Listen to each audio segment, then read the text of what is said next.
Yo, people, it's your boy Major, and as always, I'm with my brother Ace, and welcome to another episode of Two Up Front. Ace, what you telling me, bro? No, I'm good, man. So good. So we're back to another great weekend. North London United. Hey, man. Yeah, man. I can't complain too much, but I'm doing well, my guy. How are you doing? Hey, man, you know how it goes, bro. Blessed and highly favored, always, always, always. But Lovely, lovely. please, if you are watching, if you are going to watch, if you end up watching this later, please make sure you hit the like button, share, subscribe if you haven't already subscribed, all of that stuff. We would really appreciate it. But yeah, man, like you referred to, it was a better weekend for you as opposed to last weekend, man. Last weekend was a fun stream, man. What a fun stream that was, Oh, man. man. And this Like, weekend was almost perfect. So we'll get oh, into it. I know you were waiting. It I was know you were almost waiting. perfect. You were waiting. I had to But beat yeah, this number and speed down, but unfortunately, it wasn't to be. It wasn't to be. I hear it. I hear it. But you know what, bro? Well Obviously, done. two up front clubs. We're Mm. gonna talk about both Arsenal and United's matches, but I thought this time, just to switch things up a little bit, let's start with the City Spurs match, which Mm. obviously was favourable for you. Yo. Like you mentioned, North London United. I'm not sure Spurs Uh, fans are really on board with that, North but London you know, United. We are one. We are one. Yo. but yeah, no, I'll just start off giving my thoughts of the game because I felt like it was the classic game of two halves. Mm. Because obviously we're going into the game. The context of the game is that Arsenal have beat Leeds 4-0, and obviously we'll go on to talk about that afterwards. And yeah, there's this massive game going on. Obviously, the gap between Arsenal and City was 4 points. It was 7 going into the game, and it's like, okay, you know what? This is an important game to win. And obviously, we know historically Spurs, they've proved to Mm. be City's bogey team. Like, for whatever reason, it's like, yeah, the Spurs, they just tend to, even across different managers, they just tend to rise when it comes to City. Like, Yo. and even earlier this season, they beat City. Like, Yeah, do you yeah, get and it me? was actually a So very good performance, I remember. yeah. Yeah. So yeah, man. Like, I think Arsenal fans, they were in this weird place where, of course, you don't really like seeing Spurs happy at all or winning at all. But of course, for the benefit of your title challenge, you wanted them to do something. And then you had Spurs fans. It was funny just witnessing them from afar because I'm hearing some Spurs fans saying, you know what, we need points on the board, man. Like, we got to focus on ourselves. We're out here flirting with relegation. And I'm hearing other Spurs fans saying, "Nah, man, forget all of that. We could start getting our act together next week. Like, do you get me? We could They were start saying that. after the They revival were could saying start that. afterwards. Do you get me? Yo. So I'll see them both like points of view being discussed. But yeah, obviously that's the context going into the game.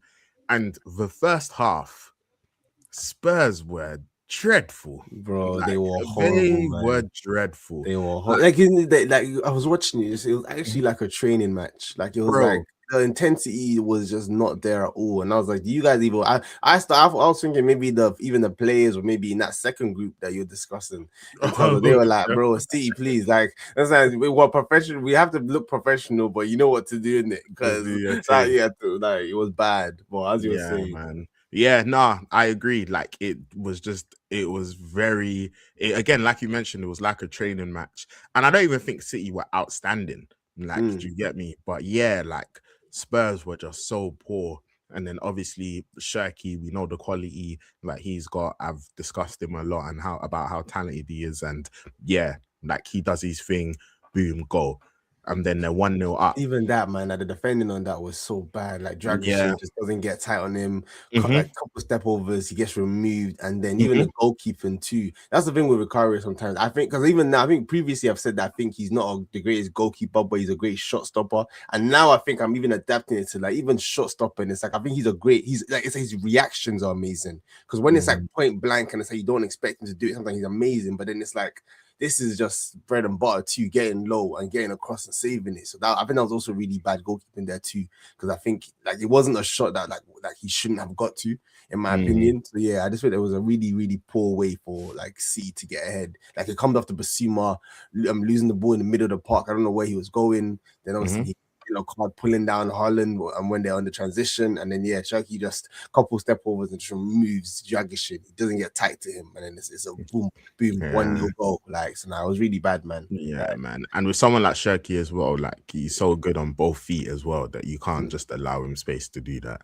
Yeah, like he's got the quality. Good finish from his perspective though, in terms of like how he drilled it across. I think really smooth from that angle. Yeah, and so obviously City go 1-0 up. And I feel like in that first half, I feel like City could have really just killed the game. Like I feel like they could have really, really killed the game. And obviously they did get the second with Semenyo, like who's obviously got a few goals for City already. And yeah, like I still feel like they could have done more, but 2-0 halftime, that should be enough for you to now, do your thing, collect the 3 points. But nope. Like, nope. Thomas Frank, like you're here. Are you hearing the charts that Arsenal fans are singing? No, what are they saying? What are they singing? That Thomas Frank, he's a silver member. Thomas Frank, it's like the Arsenal boys. The member, Thomas Frank, he's a silver member. Oh mate, yeah, he was not happy all the time. He said, "Do you guys know what's at stake?" Yeah, man. I haven't seen Spurs. They came out flying that second off, man. Yeah, man. That's so might be the title. Yeah, man. This is. Yeah, man. My team can't bottle it again. My team can't bottle it again. No, he did what he needed to do, man. Shout out, Frank, man. Yeah, no. So every single time I hear that chart, I just laugh. I'm just like, yeah, you and I'm rocking it. But yeah, man, Spurs. They were much better in the second half. The intensity rose, and they started to put it on City. And obviously the structural and defensive fragilities that we've been talking about when it comes to City, I think they came to fore and they were on display. And you realize that So I think it froze. Yeah, I think it froze a little bit. I was gonna say, did you any thoughts on what's he called? Romero getting taken off at half time, going into that second half as well from Spurs' perspective? What was that? Because I don't actually know if he was injured. Actually, maybe that's something that because it's the way they spoke about it in the commentary. It sounded more like a tactical change, but I don't know. Someone can correct Justin or let us. I thought he was injured. Injured. Okay. I thought that was an injury. Yeah. Okay. I thought it was an injury. I can't imagine it being anything else other than an injury. Okay. Cool. Sorry. Continue anyway. I'll look in the background. Yeah. Yeah, so I think Spurs, they were much improved. They were doing their thing. And then obviously they get the 1 goal back with Solanke. And then, all the momentum's with Spurs.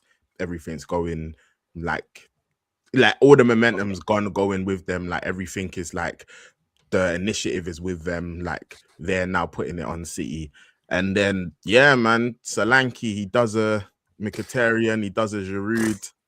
Do you get me? The good old Scorpion. The quality of ball. I think even the first goal, I don't know the controversy there we can talk about. Whether it was a foul or not. Whether it was a foul or not. But even the skill leading up to it as well, it was so clean. He did the chop, then tried to put it in. But he done very well. Good strength, good technique. Because it looked like he was gonna lose opportunity at one point, and then he just kind of just still fashioned the chance and made it happen. Got that goal, and that second goal was definitely right now a contender for goal of the season because it was just pure quality. Anyone's watched Blue Lock anime, it was just an anime-esque finish. Just those touches that just don't make sense. I don't know how he got that to leap over Donnarumma, especially the keeper that Donnarumma is as well. Also, it was an amazing finish. And just to correct myself too, Romero was battling over injury, which is why he came off.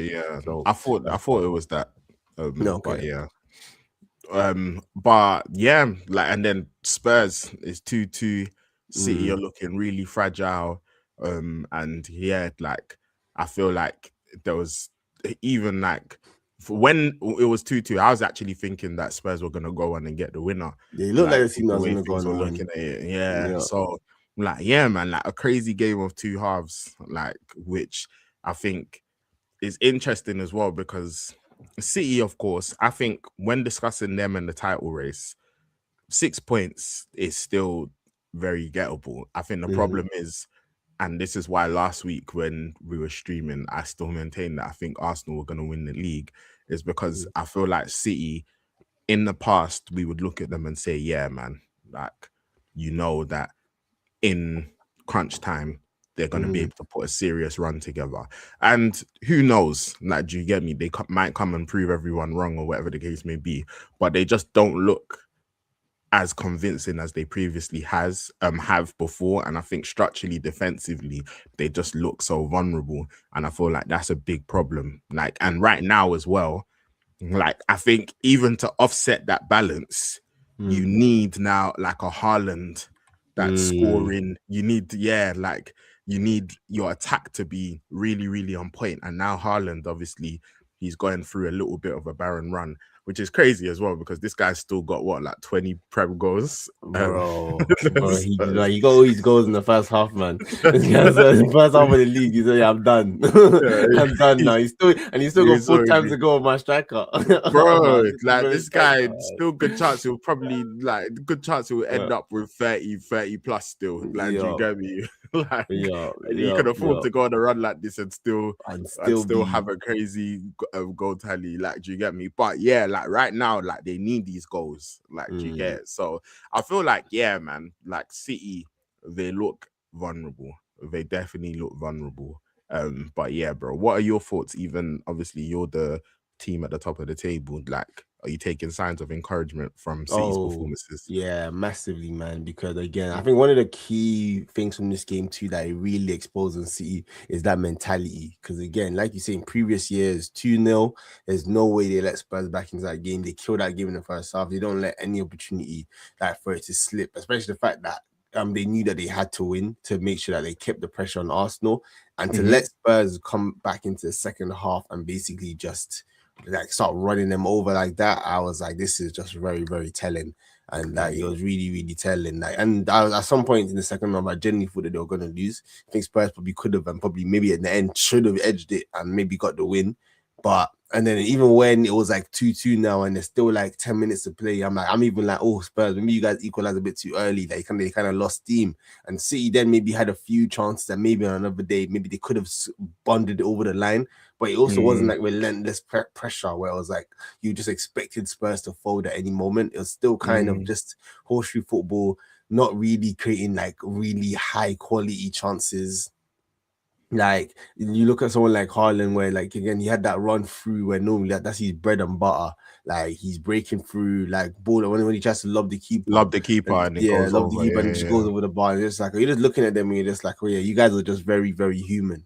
Like because like Gay, I said, yeah, very good signing. Like no fault to him, but again, it's like he hasn't. It's not like he's come in now and completely changed how they look defensively. They still look very similar. They still look like if you're a team that doesn't give them too much respect and you're brave enough to go at them, that they can be kind of like they can be dazed like quite comfortably. So yeah, man, I think from Arsenal's point of view, it's just again, it's just so annoying why the last few game weeks we've just still kept it this close, because at this point we could be like 15 points clear the way City have been moving. Also, if we also just did what we needed to do. So I'm definitely frustrated from that perspective. But like you say, the main thing and what I was kind of saying, I think in the previous streams also, is that what's also helped us the fact that City and Liverpool are just nowhere near the level that they've been previously, and that's why like even that talk about Liverpool, bro. I was like, well, yeah, so just nowhere near the levels that we're used to. And City again, that this is just I heard the whole like let's wait and see. I don't think this is the team that's capable of going and winning 15 games in a row. If I'm being honest, I don't think they have that. I don't think they have that, man. Like even like players are greatness, like getting there goes to Semenyo, even him. Sometimes watching him, and I think even I will still be like, it's still like not clean enough. Sometimes there's like good opportunities where maybe just like technically like this, it's like quite an easy pass and you're passing it behind people and this. So it's just like again, it just seems more like I'm not scared. If I'm being honest, like, I'm more scared about Arsenal just being dumb and maybe losing a game that they should win, rather than thinking that City are this team that's gonna, like, I guess, claw us back. It's more about like ourselves, but if that makes sense.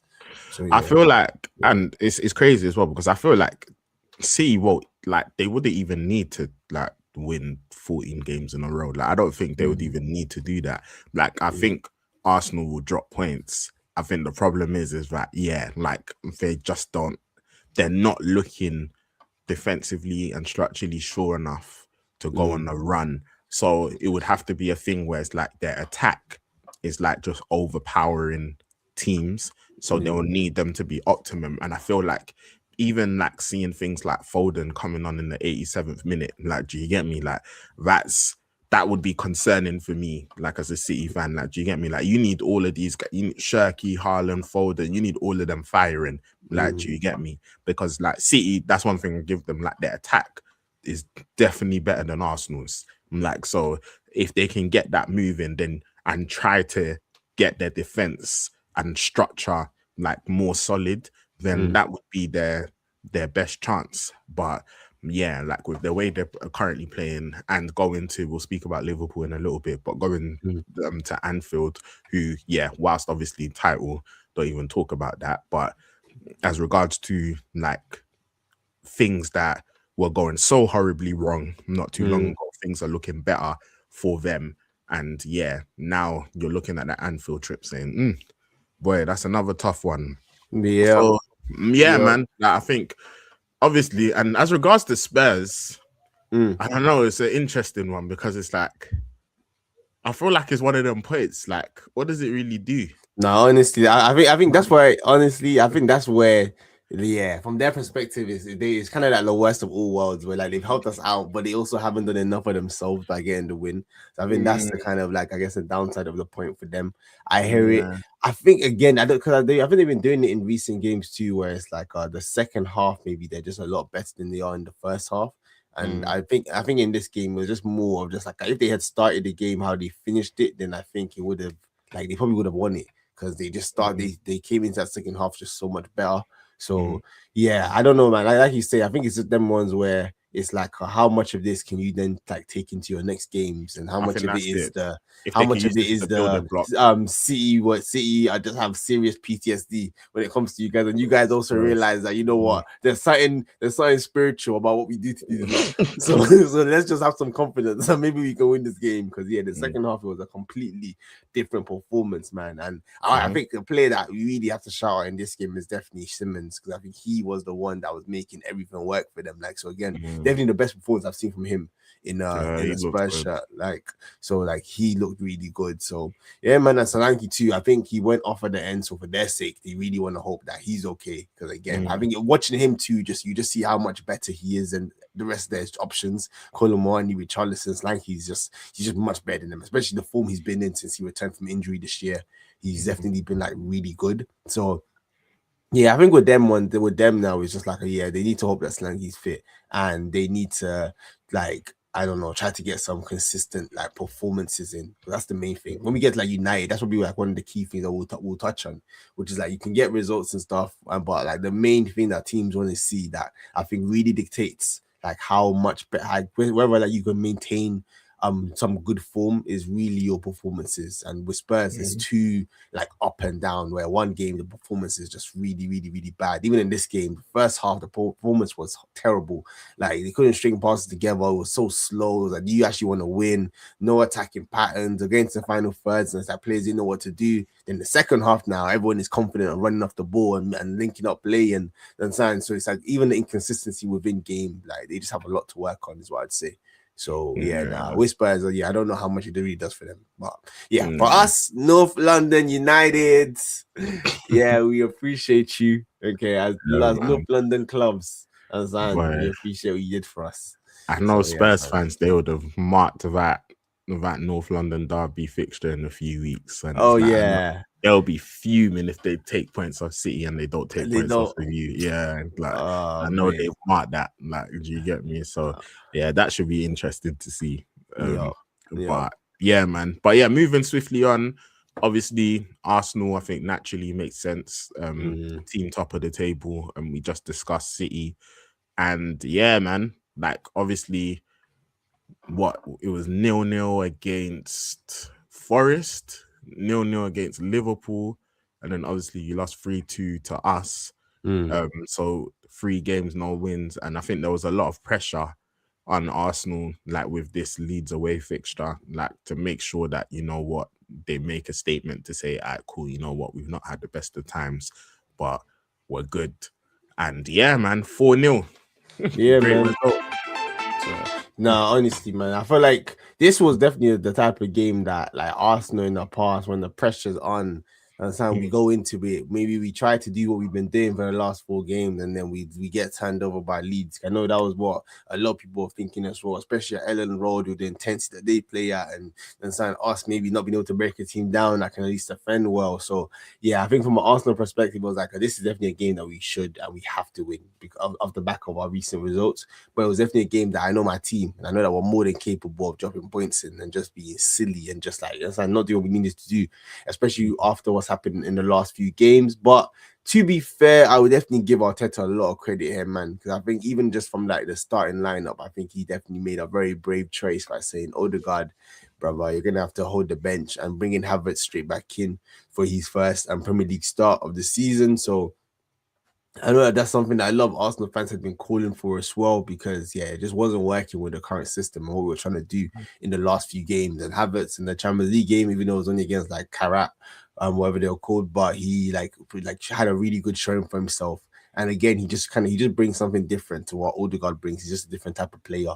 Because I also think that because of Gyökeres is like the reason why Arteta would also would try to use Marino a lot. Because again, I think a lot of like Gyökeres' like big weaknesses, someone like Havertz and Marino exhibit really well. So you kind of like they just think that they might make a good partnership. Obviously, I think Marino looks like he's probably out for the season now, so that's another one that we need to see this. Yeah, so it's not going to be easy, but you know what? It's good to have Havertz back because I think that was a brave, big choice by Arteta going into the game. Yeah, I think playing him, Havertz and Gyökeres, because I think a lot of the discussion regarding Havertz was when he comes back, him replacing Gyökeres like up front. So I think obviously from the Champions League game, it was interesting to see like them both playing, and obviously Havertz gets the assist for Gyökeres as well. And like for him to play both of them again in this game as well, try to switch something up. 100. And then again, too, the kind of things that in the past we would use as excuses and eventually they would cost us. Saka goes off like before the game, and then now when the warm up, and now Madueke has to come on. And again, he's been someone too that when he has played recently, I haven't really been impressed with him because again, it's just like maybe with him is like he can do everything so well until the final moment, and his end product is just always lacking. Has been like the kind of opinions from watching him, especially this season and even at his time at Chelsea. But like I think in terms of like the team and how we set up, it was definitely more like a 4-4-2 than our typical 4-3-3, which again I think it was like different because these are the kind of things that we could just wanted to see Arteta also be able to adapt to as well and say, cool, like rather than just maybe playing the same way every single game, let us try to adapt and try something different. I think it had its positives because I think we were definitely a lot more transitional, and it felt like we were definitely trying to like play more towards someone like a Gyökeres' kind of play style, like maybe feeding balls into him a lot earlier than we have been recently, that maybe going direct, and maybe that's like Havertz being there to also help him out with like maybe the hold up play at times. And so I think from that perspective, it was just like a different type of performance. I think it also led to maybe a lot of chaos the other way as well, because that Gyökeres sometimes his hold up play will be really poor, which then lead to maybe Leeds at the start of the game before we get the first goal. They had some like situations that maybe looked a little bit dangerous for us too, but our defense is a bit more like, I guess, back to like, I guess, how it's been recently, where we're not too vulnerable and we're quite defensively strong. But then we get the first goal after Zubimendi header, which is like a cross from Madueke, which I think was like a really nice cross and a really nice flick on by Zubimendi to personal lead. Second goal by Madueke. So again, it was like, cool, this is what we want to see from you. I was generous. The goal. Generous, yeah. It's okay. It was very generous. I even thought it was maybe your own goal. Like, I think it was first, and then later afterwards they changed it. But to be fair, things like that, like I'm not mad at it because I feel like give it to the goal scorer, man. I heard the The defender don't person who's want it. called the oh god, I don't want it. Yeah, Yeah, the you don't defender want it. don't, or the keeper don't want it. Whoever don't want it. Yeah, Like, do you get me? So 100. yeah, like, I hear 100. it. And then second half we go into it like, and then what's he called? Gyökeres, like quite a nice finish, like for instinctive in the box again. These are the kind of things that we want from him, like I this kind of movement and these type of think goals. Yeah, that's what I was go saying. on. I think his movement was really good for that. Like, I think it was like good. He anticipated well. Credit to Martinelli as well. And yeah, I think his movement was good, and I think he was strong as well. And whilst I think the keeper probably should have done better, like I think Gyökeres done well there. Like, yeah, he done well. No, 100%. And then again, this is one of the good things about when players don't just play automatically, and like when a player is not in form, you take them out of the firing line. It was also nice to see someone like Odegaard then come onto the pitch. And again, it's like a cool now. Understand? It's a different kind of you're coming in a different situation. What can you do? And I think he had a very positive kind of cameo off the bench also. And then him and Jesus too. I think that was another one. That's where he comes on and gets the fourth goal. I think a really nice That finish, goal really was nice brilliant. movement. That Yeah, it goal was was beautiful. brilliant. It was like just clean, technically just very clean. So again, like I think our squad just basically did its job in this game in terms of like the players that we had missing, the players that we had coming back. And it was just like a nice professional performance where like by the end of it, we're like, you know what, cool, this is much more like it. So which was good to be able to like go into the rest of the weekend, just be just like, well, let's see what City had, even though we were all quite confident that it was going to go back to 4 points because none of us could see them not beating Spurs. So definitely a very very fortunate, I guess, it's ending for us that City also managed to drop points in their game, which allows us to go back 6 points clear. So yeah, man, I think this is definitely a game that we should win, and it was good that we did win because in years gone by we wouldn't win. So I think that's kind of like my take on the game. Yeah, no, I think it was a like really important win. I think scoring 4, it's great. Like I think it'll do a lot for like the morale of the team as well. Because Arteta, he'd done a lot of talking after the United game and was talking about, because I think they asked him like in the press conference, oh, like how's the mood been and like how's kind of the process of recovering from that result been, and he was talking about how like they had a really good talk with each other and talked about how they wanted the next 4 months to go and etc. and whatever the case may be. And yeah, obviously a lot of the time it's nice saying all of those things, but people want to see it on the pitch. So to you know what, to that, jump on that, jump on the back of that point, I think I could see in the game, because that was one of the biggest issues in our previous games, is that like we'd go 1-0, then maybe the mentality will be, okay, now let's show everyone how good defensively we are, and then maybe we try to get the second.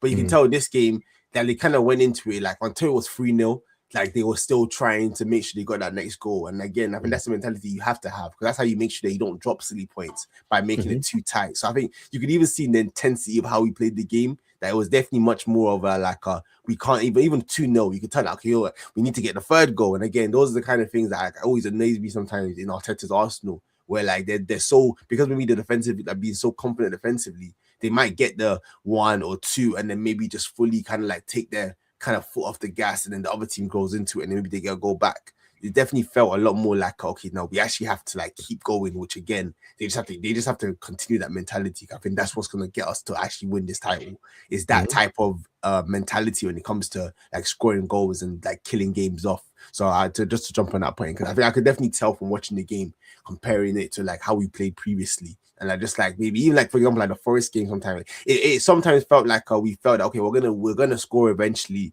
we're gonna beat this team eventually. They're probably not gonna score against us. So it's a bit too like relaxed, and there's not enough like intensity and speed in our play to be like, no, we need to get a goal ASAP.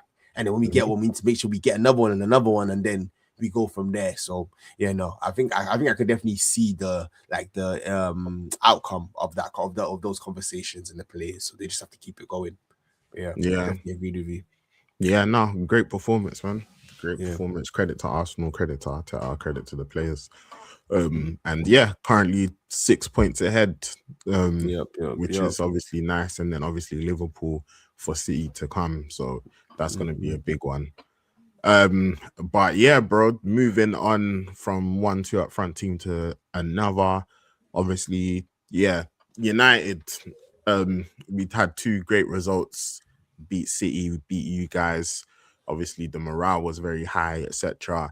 And then like this was the game where like I felt the pressure with this game because it was like the okay, you stepped up for the big teams, your rivals. You had the Manchester derby, then you faced Arsenal, went to the Emirates, done what you did, and it's like, all right, cool. Now this is the game where people expect you to win. And it's like, yeah, like we've got to make sure that we do that. So I felt like there was like pressure in the game and I was a little bit nervous for it. I'm not going to lie. So, because Fulham, they're not no pushovers as well. No. Like, do you get me? Like, they can play, they're doing well this season. Like, so yeah, man, like it was a big game for us. Obviously, on the Sunday as well, before the game, there were Glazer out protests as well. So yeah, man. And so yeah, always have to reiterate, Glazers out, get out of my club. Need to go. But yeah, so obviously atmosphere building, there's a lot of things going on. And then yeah, man, like I was interested to see what he was gonna do with the lineup because I felt like obviously Dorgu, Ballon Dorgu, man, like get well soon, brother. Oh yeah, like, you get me, yeah, man, get well soon, brother. That was gutting, man. Like for when he's like, man's just enjoying his football and he's just hitting form, and it's like, you know, when everything you're doing is coming off, and then boom, like, so that's unfortunate for him, man. What's the injury? Hamstring. Oh, hamstring, okay. Yeah, done his hamstring, man. Yeah.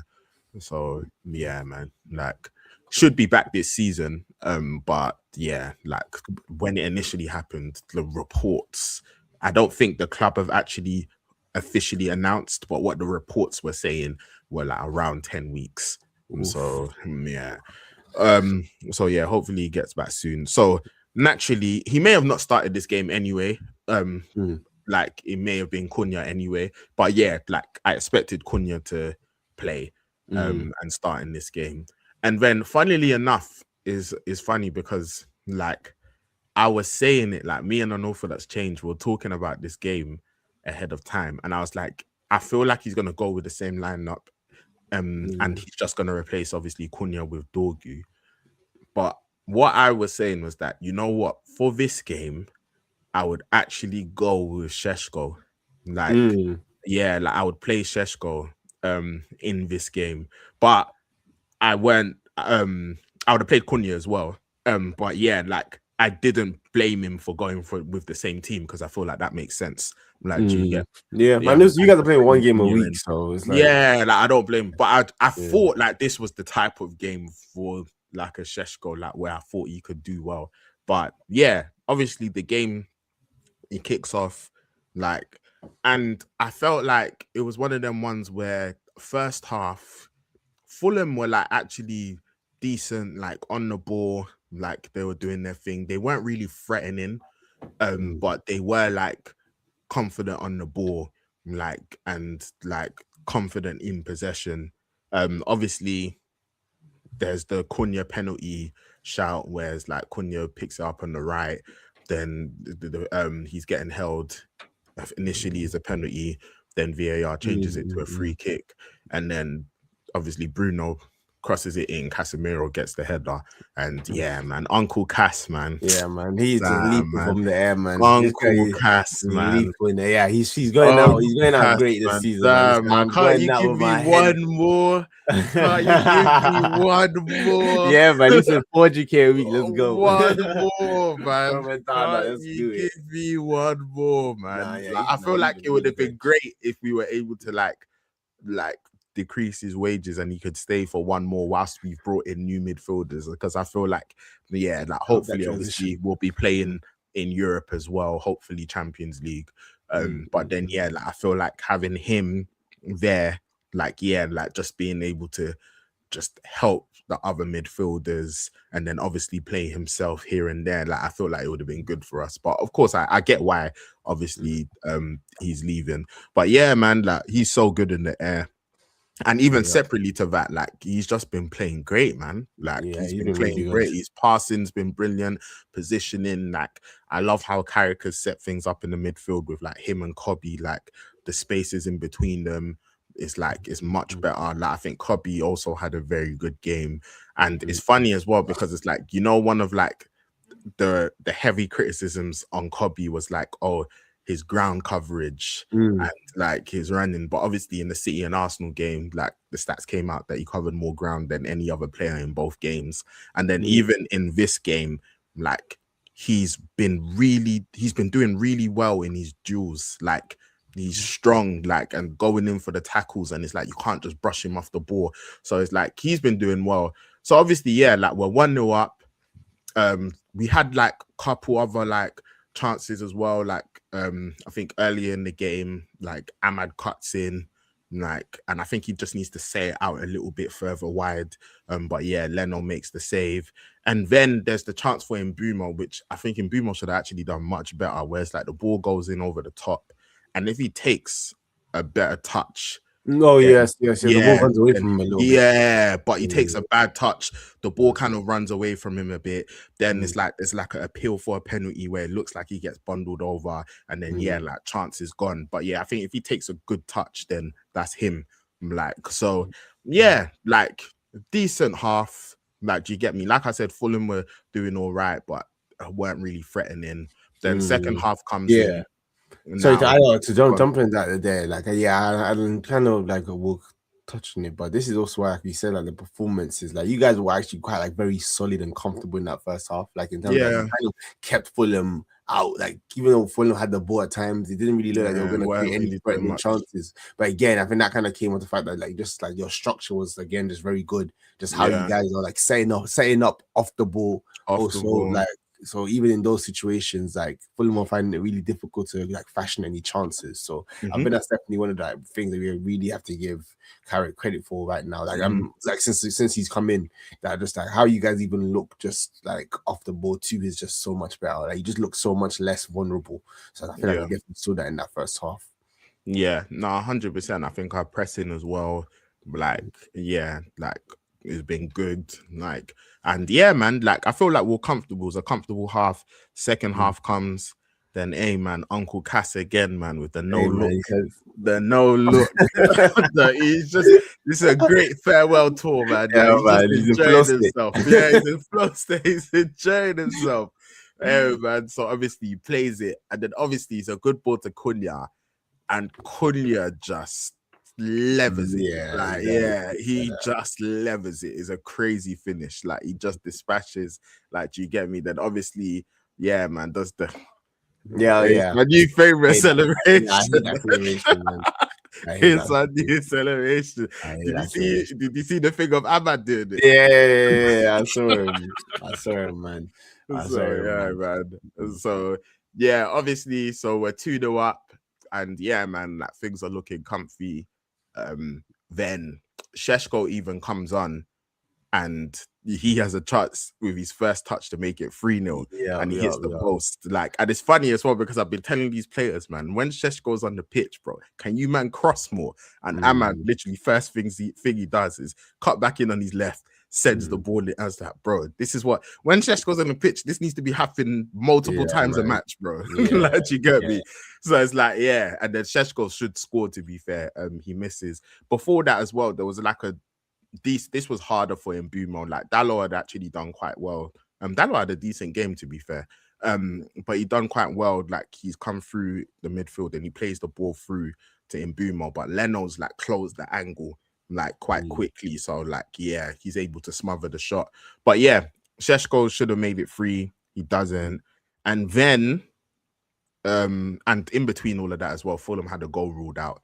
I would definitely say in the second half is where like maybe Fulham definitely looked like they definitely were creating more dangerous chances and had more. Yeah, they were more threatening than the first. Yeah. So yeah, like after it looked like again. I think if Sesko scores that third, then I think we put it to bed, and then like it's done. But then obviously 2-0, Fulham still in the game. Then the ball gets played to Jimenez, and Maguire, I think he makes a rash challenge. I think it was a penalty. A lot of the time, like, you know, that whole thing of like after the player has shot, is like previously, it's like a player will shoot and it's like a defender can clatter them, but because he's already got the shot off, like the foul doesn't get given. Like, that's happened a lot. Similar what happened with Gyökeres at Newcastle, isn't it? Where he kind of it's gets like past him, it's Pope just kind of shot off. touches like Yeah, a little bit of the ball, but mainly gets him. But yeah. then No, it's like, that because that sorry, was go on. even a little bit different because of like the little bit of the ball. But this was like Maguire got nothing. Like, do you get Oh, me? But he'd let the shot off. Like from what I saw, Maguire got nothing, but he'd let the shot off already. But yeah, it was a penalty. Like I think that should be given as a penalty. Like Maguire caught him, like it was rash. And like I said, like the men's had already like done well. Like the angle was closing, like you would have saved it. So yeah, and then Jimenez like scores the pen. Like he's got a very good penalty record. Like I think he scored 12 out of 12 pens he's taken in the Prem. So yeah, that happens.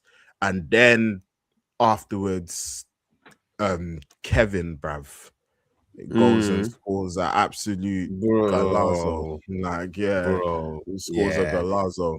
So yeah, like that happens, and then it's like, oh damn, like 2-2. Like, yeah, like what? Yeah, damn, like how we allowed this. You know what I love at that point. I was like, you know what, the United of this is what I love. When they get that first goal, like, okay, cool. This is what I know what's happening next. They get the second goal, and I'm like, Fulham, I'm already satisfied. I'm already well fed. But continue anyway, man. Yeah, so like when Kevin does that, and it's a top goal, man. Like Lament's like no chance for him. So yeah, like and it's 2-2, and I'm like, oh man, like bro, like everything was going so well. Like, do you get me? The vibes have been good, etc. Whatever the case may be. But I'm like, you know what, guys? Like, let's go again. And then yeah, man, like Bruno just pulls off like an excellent bit of play where like the ball gets played to him and he has like a great dummy, like and that was beautiful. like he absolutely does. Bassi was so made, man. Yeah, and he done so. He done so well as well, because in the first half, even like Sander Berge, who like I think he's a really good player, like he's been like he was causing Bruno problems like with his physicality. Like, do you get me? And like Bassi, obviously, like physically is a mismatch between him and Bruno.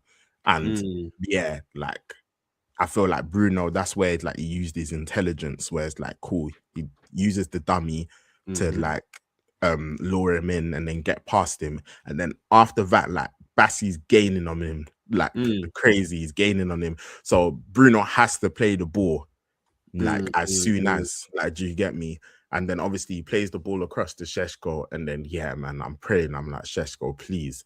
Then he takes a great first touch to set himself, and he doesn't even look at the goal. And like literally, it's just touch, swivel, bang, like dispatches. I like it was the body movement there. Yeah, man. Because the amount of time itself for that dummy. Yeah, fakes going one way, all the defenders slide over, and then the first touch back. It was actually really nice. That was a really nice finish. The amount of times, like, see, because it's like the ball was played like slightly behind, and yeah, like he takes the touch. And the amount of times I've seen someone like swivel like on the shot like that and like play it nastily over the bar or hit it wide and they're off balance or whatever. But yeah, like he had full control over like all of everything he was doing, like all of his actions, took the touch and then dispatches of it. And yeah, man, I was super happy for Sesko still, I can't lie. Like super happy for him because yeah, like I think he's actually been a little bit unlucky when it comes to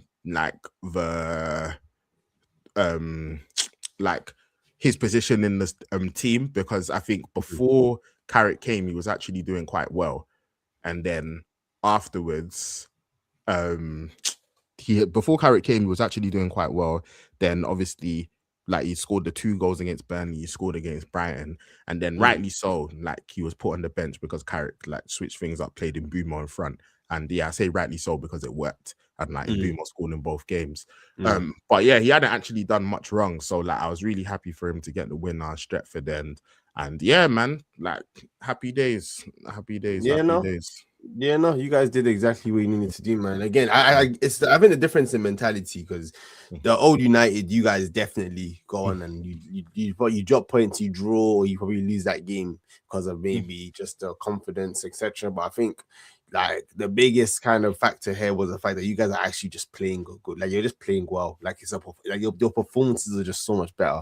Like you just look much more stable. And like you say, Fulham actually aren't a joke or a bad team. There's only you were 4 points ahead of them in this game. Going into it was a big game for them too. They really wanted to win to stay in that or keep the pressure or keep the possibility of them getting into that kind of European, which they're still fighting for. But like that top four was looking very tight, and they could have like it would have been a massive result for them to even just hold you guys so you don't go any further ahead of them. So for you guys to also not only like come like not only not draw the game and drop points, but actually go on to even win it also. Yeah, man. I think it was a really good performance. And I also think Carrick is also playing it really well when it comes to Sesko too, because in Wemo, he's definitely the one that you can trust. He's definitely the one that's more ready. And to let Sesko come on with like no pressure and to come on and be able to like have this kind of moment for himself where he can come and change the game. Yeah, it's definitely like really good management. So yeah, no man. See, this was definitely the game that you said in the past. How you would have drawn or lost because of how you guys are, but no, it's just doing very well. I feel like the big thing for him. United's trying. It looks like he's 2 games away from cutting his hair. Like it's crazy. Man. One game at a time, man. One game at a time, man. Yeah, what are you gonna say? But yeah, I feel like the thing that Carrick's gonna have to figure out as well is that, especially with that attacking lineup, like he's gonna have to figure out like what who his selection for different opponents, because like I feel like Mbumo in the 9 is good, like, and obviously he's done well, but I don't think that's always going to be the go-to. And that's the good thing about like having players like who are versatile, like, and they can play in multiple positions. But yeah, man, like I think things are looking good in that regard. So we just got to take it one game at a time. And yeah, obviously Spurs at home next, so yeah, like hopefully we can do the job there. But yeah, good win. Good win. So yeah. Very quickly going on to like just a few of the other fixtures. Liverpool obviously dispatched of Newcastle 4-1, and yeah, man, I think that was a big result for them because obviously they had not been in really good form at all. Like, I think in their last 5 Premier League games they hadn't won any. So yeah, like I think it was really big for them to get the win. Ekitike, like, yeah, man, like doing his thing. Like, I don't know how many times you have to say it, but yeah, baller. Like, and Verts as well, man. Like, yeah, he's going into it, man. Yeah, used to physically. Yeah, and with me, I'm not surprised at all. I remember when we were talking about him, and I was like, I refuse to crash it on him. Like, you get me? I said, like, I've watched this guy way too much at Leverkusen, and I was a big fan. Like, and I just know it's just only a matter of time. And like, I refuse to believe that a man just comes to the Prem and like, do you get me? I refuse to believe that. Obviously, Liverpool, they've traditionally for like the last how many years, I say traditionally, for the last how many years, they've not played with a 10. And I feel like systematically there's things that they've had to figure out and whatever the case may be. But yeah, I'm not surprised by Verts doing what he's doing because yeah, he's a quality player.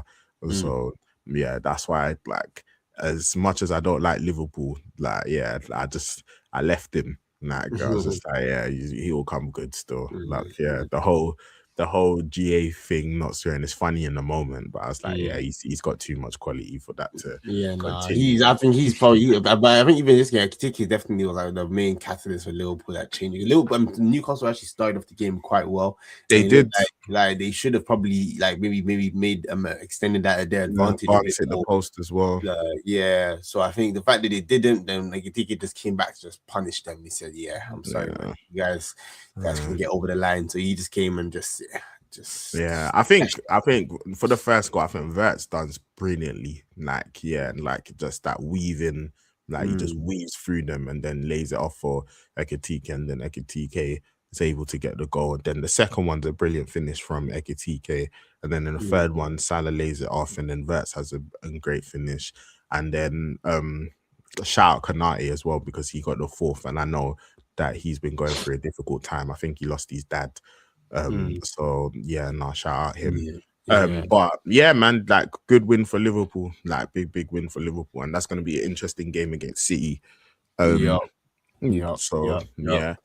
And then obviously Chelsea as well, man. Like I was watching that West Ham game, and yeah, like that first half, like West Bro. Ham were putting it on them. Like Bro, it they could have were been. putting it West on Ham them. could have. They should have killed the game in that first half. Yeah, West Ham were putting it on them. Like, Mm, yeah. Shout out Somerville as well because he's been in like a great piece of form. So mm. yeah, man, like they were doing their thing, and yeah, Chelsea obviously like changes had been made, and I felt like yeah, like realized that you know what, like maybe you've learned a little bit more about your squad. But yeah, Yeah, like sometimes maybe you can't rotate. yeah. Maybe there's some players that because I remember that thing is always funny in football. It's like, oh, the subs off the bench made an impact, but like maybe those subs should have never been on the bench. maybe that's the lesson there. You've learned some things about your players, man. Like, Yeah. I feel like it may be a case of that. Obviously, João Pedro, Cucurella, they come off the bench, they get goals. João Pedro gets the first one, Cucurella gets the second one. Yeah, And but then Fando with the assist for the first one as well. and then But Enzo gets the winner as well. So yeah, man, they were able to get. I saw the stat there that like when they've been 2-0 down, I think at home they never won. Back. Yeah, they never won before. So yeah, which was surprising for me to see. But yeah, man, they were able to do their thing there.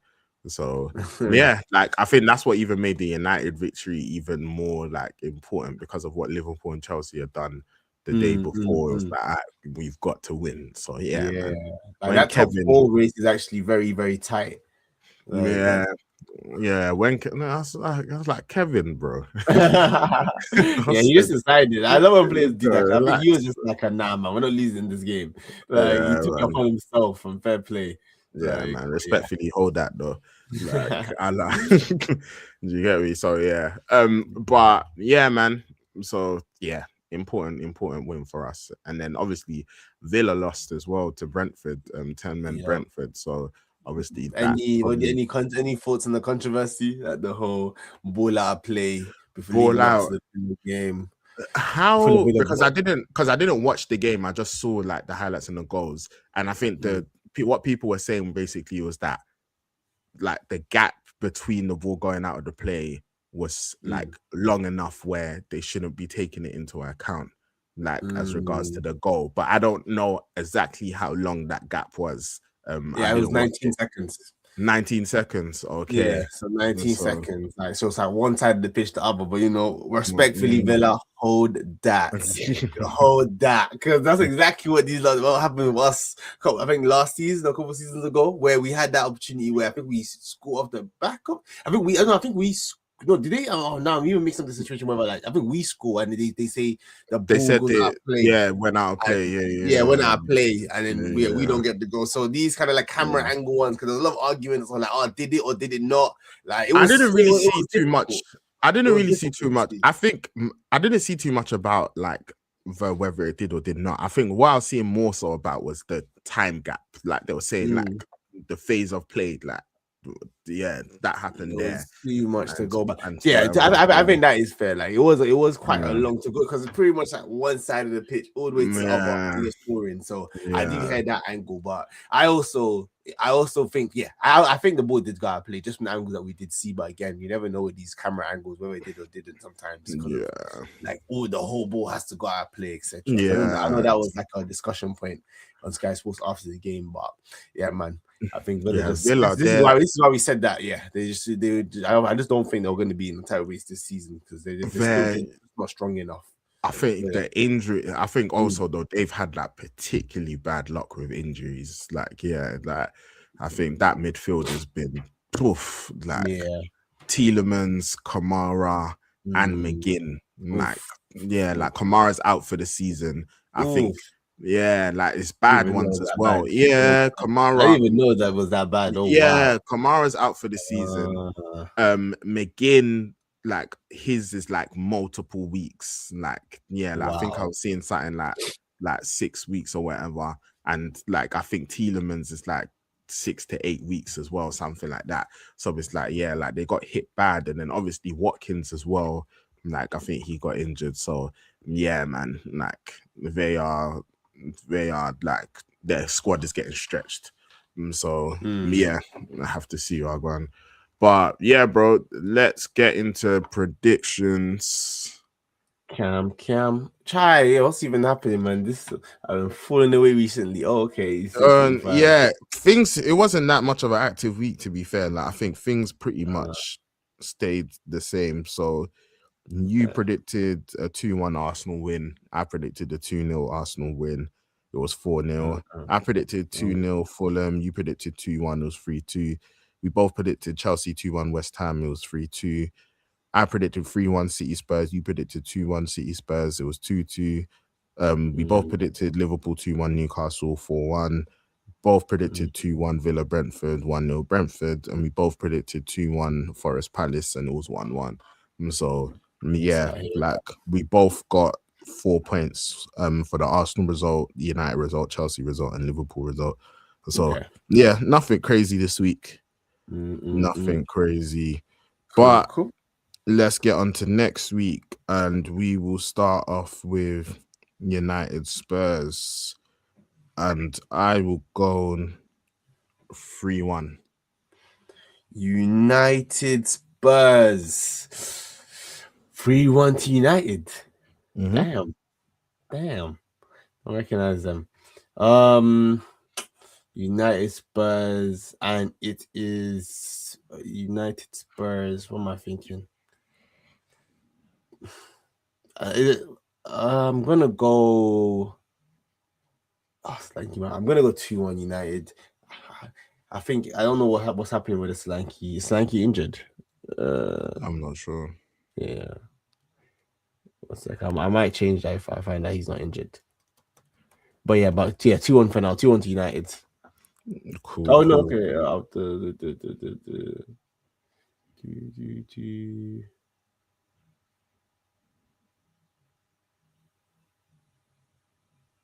Yeah, I'm not sure if he's injured or not. Okay.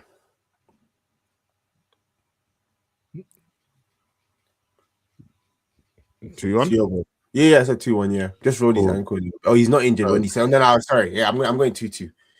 2-2. Yep. Cool. Liverpool City.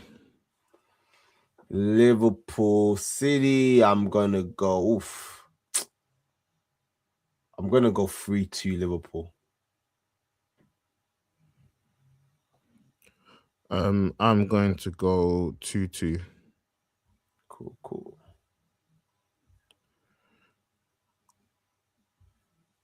Arsenal. Sunderland. Yeah. I'm gonna go. That's me first, bro. Okay. 2-0. 2-0. I'm gonna go 2-1. Arsenal 2-1. Sunderland. Bournemouth Villa. Bournemouth versus Villa. I'm gonna go 2-1 Bournemouth. No. I am gonna go 1-1. Cool.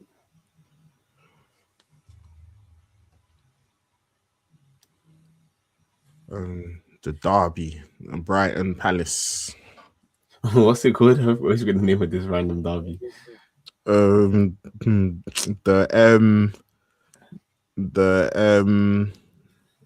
is it? The M23 derby. M23 derby. Okay. Well, I'm gonna go 2-1 Brighton. I'm going to go 1-1. Cool. And then we have Wolves Chelsea. I'm gonna go 2-0 Chelsea.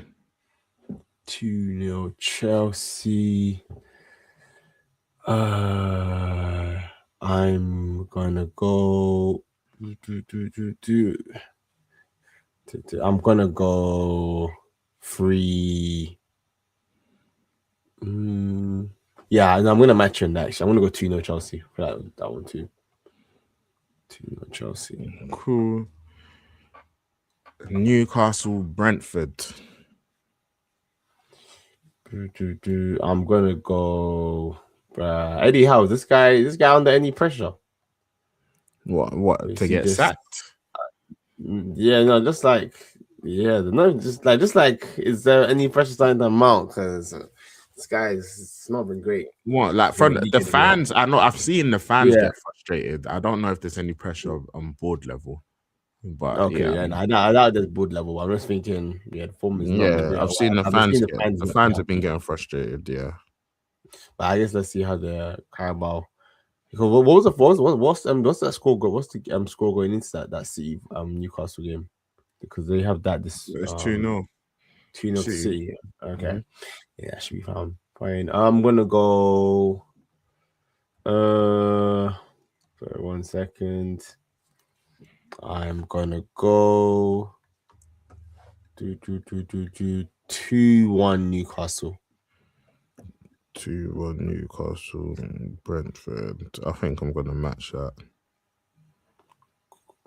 And final one is Fulham, Everton. Fulham, Everton. Yeah, I'm gonna go.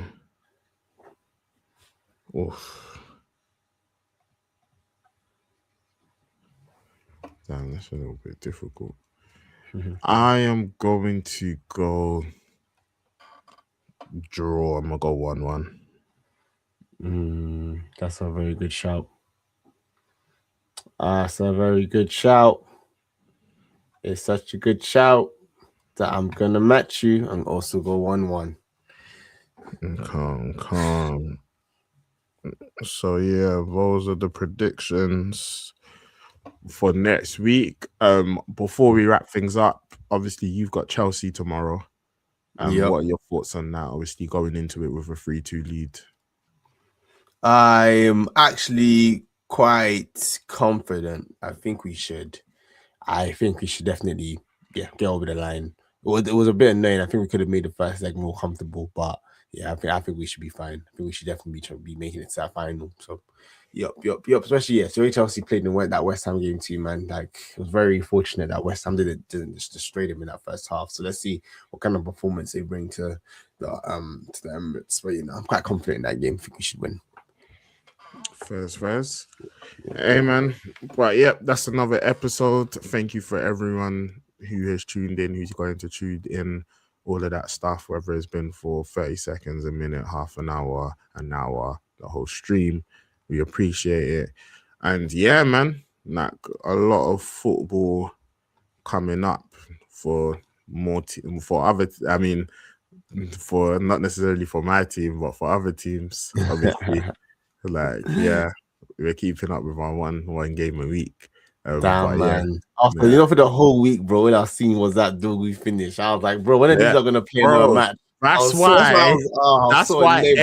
why every fixture is so important. It's like when United play, bro, like we need to see performances, we need to see goals. We need to see wins, because that's what we're hanging on to for the whole week. So when the City thing happened, we're like, cool, yep, let's roll the highlights, the clips, the views, whatever. The Arsenal one happened, I said, oh, they fed us again. Love it. We're there.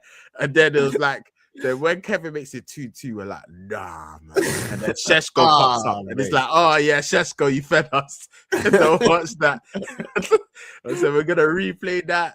Hey, we're gonna add some music, like it's all good. Like, yeah, that'll be our highlights. And then you watch everything as well. It's like you watch the rival hate alongs, like when they're celebrating the 2-2, and then their reaction when Sesko makes it a 3-2. So it's just like, yeah, man, every game, bro, we don't have a midweek game or a cup fixture to turn things right. So yeah, every Prem game we play, man, there's a lot at stake. But yeah, man. But yeah, hopefully everyone has a blessed week, man. Ace, any final words? Nah, man. Thank you everyone for tuning in, and I appreciate. I know I think we started a bit late today than normal, but yeah, anyone who's tuned in, we appreciate you. And yeah, see you guys in the next one. Stay blessed.